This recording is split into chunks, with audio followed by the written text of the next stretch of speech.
Hi, it's Amy from Click Roll Boom, and today I'll be chatting to Noah and Amber from punk newcomers Noah and the Loners. So, who are Noah and the Loners, and how did you get started in music? So me and Amber were in a band from when we were 12 until 17 called Polarized Eyes. And then it was sort of just like the natural evolution of that. Like the other two left because they went off to do proper degrees. Yeah, proper degree. Yeah. In like engineering and stuff. And we stuck with the music thing.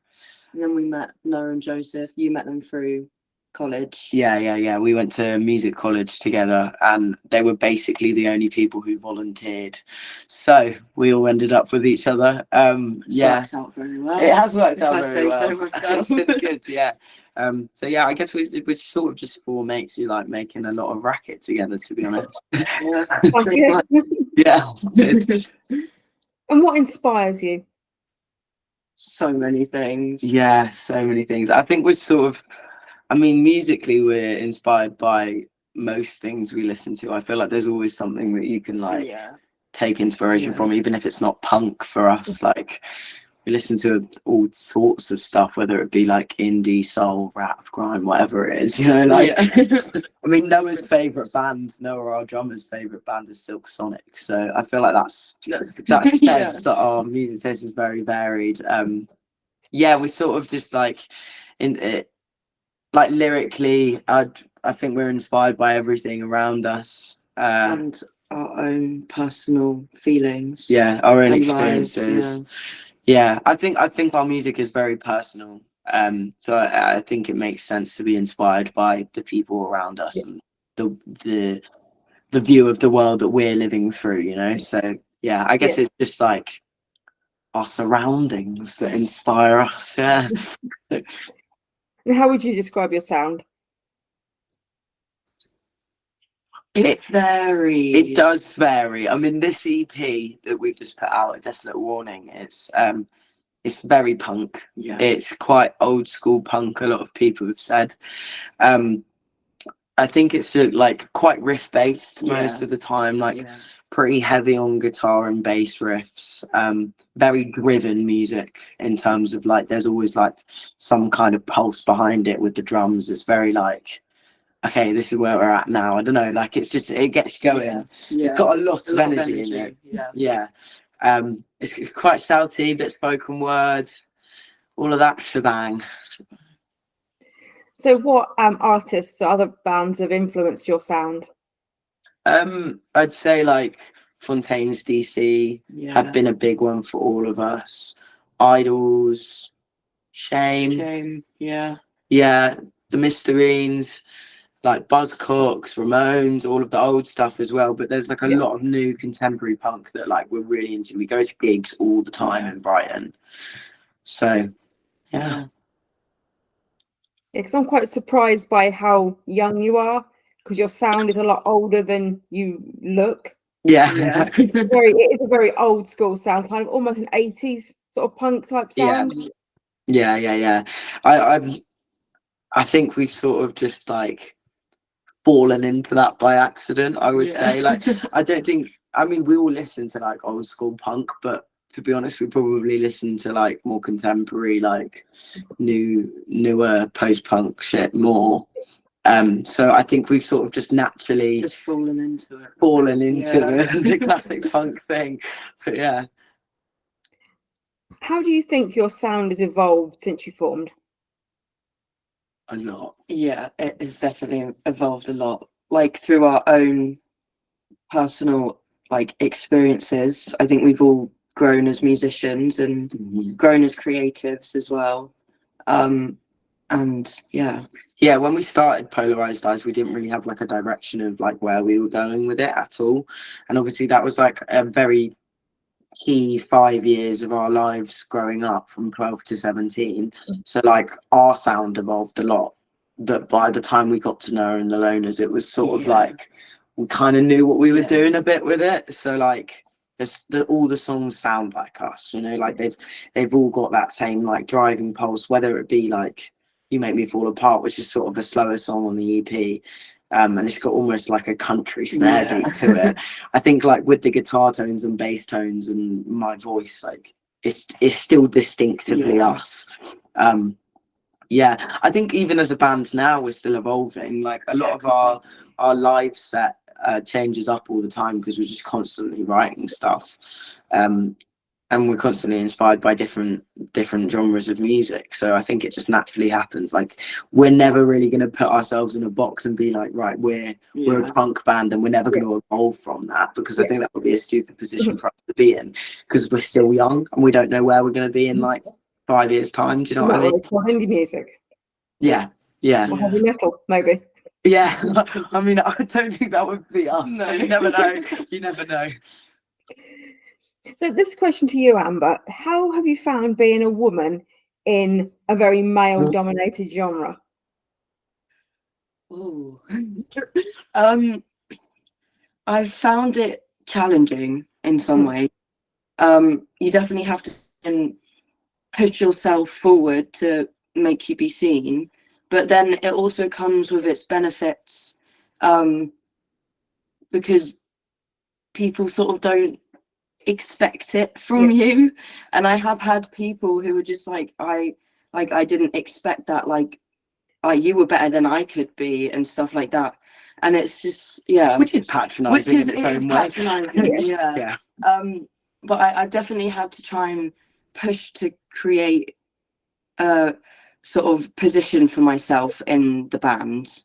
I'd say. Do you find it hard to get yourself taken seriously compared to the boys?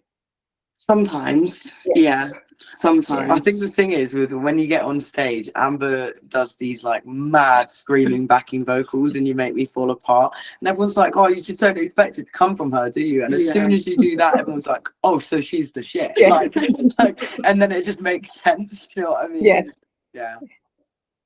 So you've just put out your debut EP, A Desolate Warning. What's the story behind it? I think it's been like we didn't really set out to write an EP. We just like all the songs just kind of came to us naturally, and it felt right for us to put out an EP given the progression that we're making as a band. It sort of started really in Polarized Eyes, because Just Kids is like an old song. Like we wrote that in like 2020 when we were really annoyed at like the fact that teachers weren't taking the fact that we wanted to do music seriously, and like we were told we were being really political and it wasn't going to be commercial and whatever. And I was like, do you know what, fuck this. And people wouldn't listen to us. Because we were so young. So I think that's when it started. It properly came to be really when we wrote like Crash Landing and You Make Me Fall Apart, because they were about 2 weeks apart from each other, and both of them just came from us jamming. And they both became fully formed in a very short period of time, probably within about half an hour for each of them. And after that we were like, right, we've got something here. Let's keep writing. And then came up with Losing My Head and Hell of a Day, and it just those 5 songs just made sense together. I think in our heads, like we had loads of other songs that were competing with it to be on the EP, but those 5 fit. They fit, and they're very us, and they felt right to be like a body of work really, rather than like individual songs. So you say they fit and they go together. Is it important for people to listen to them in order? Yes. Tell the story. I'd say so. I would say so. I think like because we go from like this crazy riff intro with Crash Landing to like the drop down and You Make Me Fall Apart, and then the song builds up like in tempo throughout, which is obviously a good thing to have in the middle of an EP. And then Losing My Head sort of our more commercial side in a way, because it's a bit pop punk. And then Hell of a Day ends the EP with am I allowed to swear? Okay. Ends the EP with fuck, oh it was fucking shit, I'm never fucking doing it again, hell of a fucking day. And I actually couldn't think of a better way to end our EP. It's the best ending possible. Because it's just so up. And it just like it rounds out the way we think about everything. In the EP, like it feels like the perfect closer to like basically just finish off what is a very angsty EP, to be honest. So where does your songwriting inspiration come from? I don't know, like I feel like I said before, like we sort of just take inspiration from everything around us, like whether it be like our own mental health problems or just fucked up relationships with things that have happened, like that we see in the news or that we feel strongly about. Yeah, like politics. It's just sort of from all over the place, really. Just anything we That's feel passionate always, about. politics is always sort of there within punk, isn't it? It's Yeah, always of course. underlying somewhere. Yeah, I think, to be honest, it's like that will always be our thing that we go back to. Do you know what I mean? That and talking about mental health will be the two things we will always go back to. They're like the two core themes of our music, really. Yeah. So what comes first when you're writing, the lyrics or the music? It depends. Yeah. It varies a lot. Sometimes you'll come with lyrics and say, I want to write a song based around this, and we'll do that. And then other times Joseph will come in with a riff or like we'll just work on it or jam. And it's sort of just like it's one or the other, really. It's either like Joseph's got like a riff or I've got lyrics. It was really funny with You Make Me Fall Apart, just to go back to it. Joseph was like, we came back from all of us going to Reading and Leeds Festival. Came back and Joseph was like, I've got this song. And he just played 2 chords. And I was like, that's not a fucking song, mate. Like, you've got 2 chords. But then it was perfect. Yeah, it was perfect because we came up with the whole thing in 20 minutes or something. So it was like, okay, maybe we do have a song then. We like felt it come together just so simplistically. Yeah. Amber's got this cool thing where she'll just like, we'll all write our parts in the rehearsal room and then Amber will go away, write this like insane bass part, come back to rehearsal and we're like, fucking hell, where'd you come up with that? It's like, it just comes out of the blue. It's like, can't think of it on the spot, but can think of it really well afterwards. I think all of us... do you always write together? No. Not always. No, there's been some songs where I will sit down and just write the whole thing, like musically as well, and it just happens in one sitting if I'm like really, really feeling it. Sometimes me and Joseph write together, sometimes Noah comes up with something, sometimes Amber comes up with something. It really depends on the song, but I think our best songs are written when we're all together, to be honest. Like all of our favorite songs have been ones that we've just together done in a rehearsal room when we really should have been rehearsing for a gig, but we're writing instead. Yeah. And when you do write together, are there many like creative differences? I wouldn't say creative differences. I think we're all pretty on the same page, to be honest. Sometimes it's slow, like as in we just don't really know where to go with it. But I don't think we like think in a different way. We all take in each other's ideas in a really positive manner. Because we have pretty similar brains. Yeah, we do. And we like a lot of the same music as well, which I think helps with like not having creative differences, because like we sort of all know what works with a song and what doesn't, and what would fit that song and maybe not another, you know. Like a speed up, like that would not work in loads of songs, but it worked and You Make Me Fall Apart. So what's been your biggest show to date and your favorite? Favorite, we played the 100 Club a couple nights ago, and it was on EP release. It was on our EP release night, and that was, for me, that was my favorite. It just like hit me in a different way. I'm the exact same. That just, there was something about it, was just so electric. And completely. I think like the fact that it was on EP release day just made it that much better, you know. Such an iconic venue as well for punk. And we had all of our friends and family there. We had our record label there. There was loads of industry, and it was just like, right, we need to show up for this one, and we did. And it just felt really good to have that moment where it was like, we've stepped up at the right time, you know. Like a lot of people who see us all the time, like our parents, most of them were saying that it's their favorite show they've ever seen us do, which is obviously a nice thing to hear. It was a big moment for us. It was a big moment. 100%. You got many gigs lined up?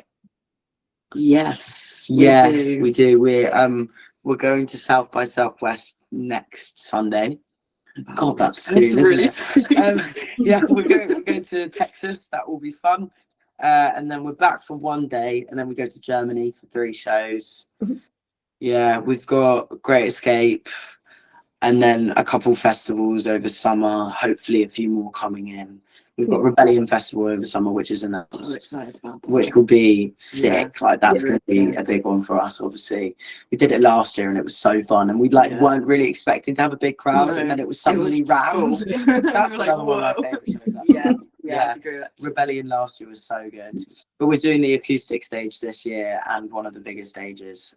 Okay. So that should be really fun. Yeah. Yeah. You mentioned you're going over to Germany. Have you got quite a following in Europe? No. Not really. No. I don't know how we're going No. over to Germany. Well, we went to Spain a couple of weeks back, and we weren't really expecting much from it, like At all. turnout wise, Yeah. with the crowd. And every gig just ended up getting bigger and bigger, and like more and more people Yeah. were coming, and we were just like, "What is happening?" Yeah, now? it was kind of mad. To be It was honest. Like really crazy. we were genuinely expecting to play to about 10 people per audience, and like the rooms were filled. Wow. So, I mean, you can't really ask for any more, No. can you? I mean, it would have been nice if they bought them in advance, so we'd known that they were coming, because we were really expecting there to be no one there. But apparently, people just buy tickets on the door abroad. So yeah, Were they your own headline shows, or were you supporting? yeah, we did 4 headline shows in Spain. We've got 2 headline in Germany, and then we're doing a festival on a boat. Oh wow. Yeah, That'd be cool. which I don't think they could do in the UK. I don't No. think we'd get the rights, to be honest. I don't think so. No. Yeah. Do you ever suffer from stage fright? And if so, how do you overcome it? Ooh, you're talking to the 2 people in the band who do sometimes suffer Yeah. with stage fright. Yeah. I mean, me and Amber both have anxiety, Yeah. so I feel like naturally you get really anxious about a gig. Noah doesn't have anxiety, but gets horribly anxious before gigs sometimes. Yeah, I don't know. I mean, there's been shows that have been really difficult because you feel horribly anxious before you go on stage, and you think it's going to turn off when you go on stage, and then it doesn't. Yeah. And normally it does. Like Yeah. normally, as soon as we're up there and playing, it's like, okay, I feel comfortable now, because that is where we're comfortable, is on stage. It's just the build up to a lot of them that's stressful. But there has been a couple shows where it has felt like one big which is like not an enjoyable position to be in, but I think it's just something that really comes with struggling with your mental health as an artist. And you have to learn how to then deal with that whilst being on stage, and trying to not making it too obvious. not making it too obvious, and trying to calm yourself whilst you're performing. This is a horrible thing to have to do. So have you ever played a show where you've been support, you've gone on and you've seen that you've not won the room over, they're not interested, they're on the phones or whatever, and if so, how have you overcome that? We have. We did a tour with the Meths, which was like 12. We did 12 days with them. 12 dates with them, and it was the last night of tour in Ipswich, and we played a good show. Amber had some technical difficulties with bass because the amp just didn't work, which is annoying completely. And then like every single night of tour, the last song of the set, I'd open up a mosh pit, and it always went well.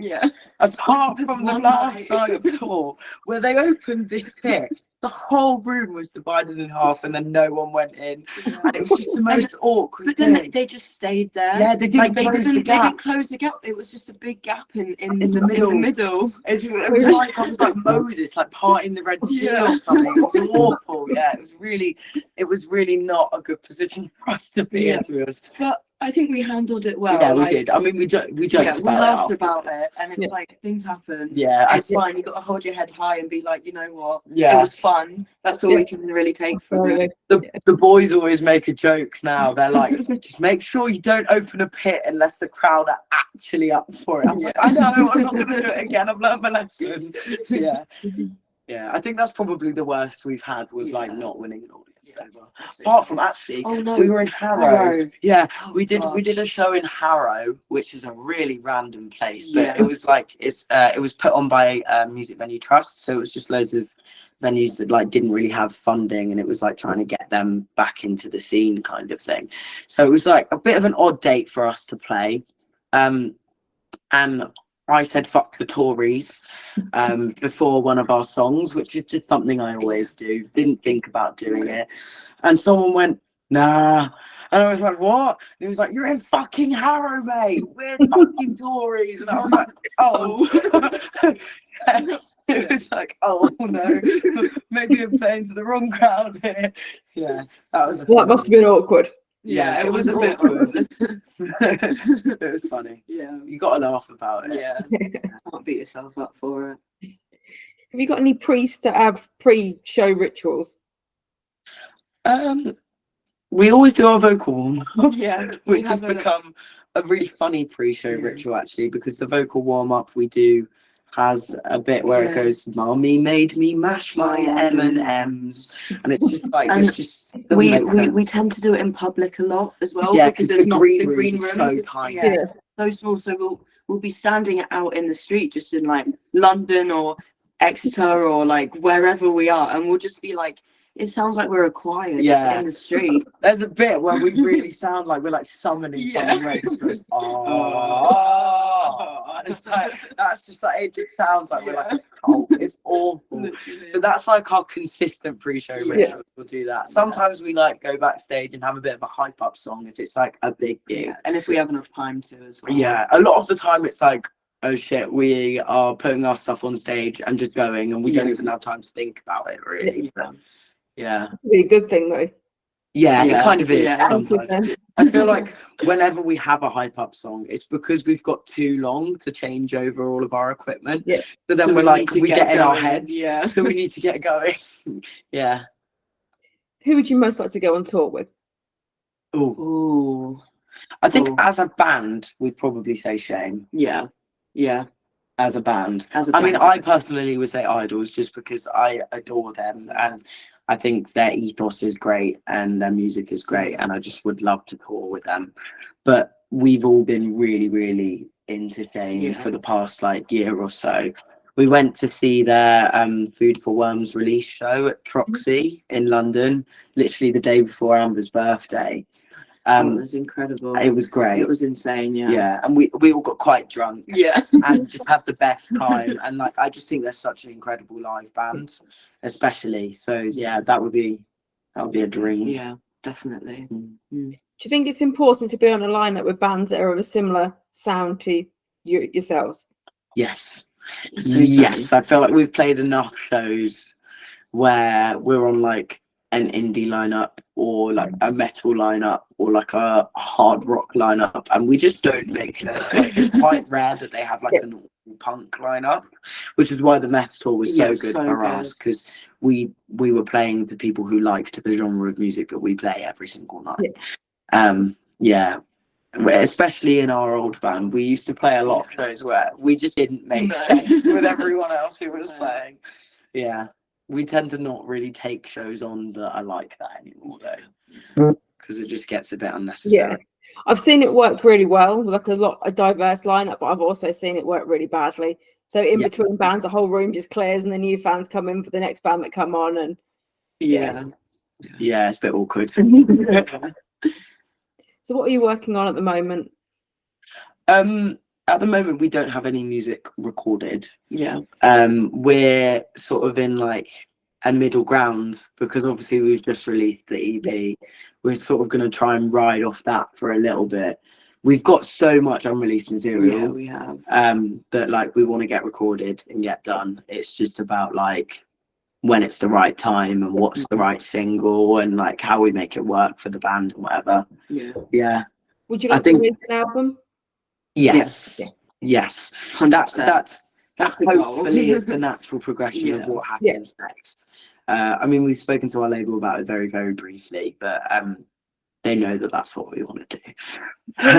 A lot of newer bands at the minute seem to be opting for just putting out lots of standalone singles, and don't think having an album is important, but you feel like having that full body of work and that story, I suppose, is something you want to do. Yeah, 100%. I think for us as a band, like we've all been dreaming of a debut album for like since we were kids. Like we've always wanted to be musicians, and like that's such a pivotal part of your career is putting out your debut album.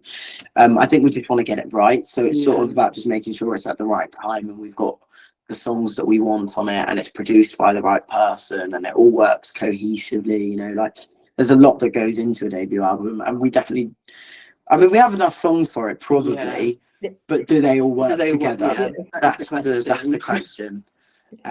Yeah. What does the future hold?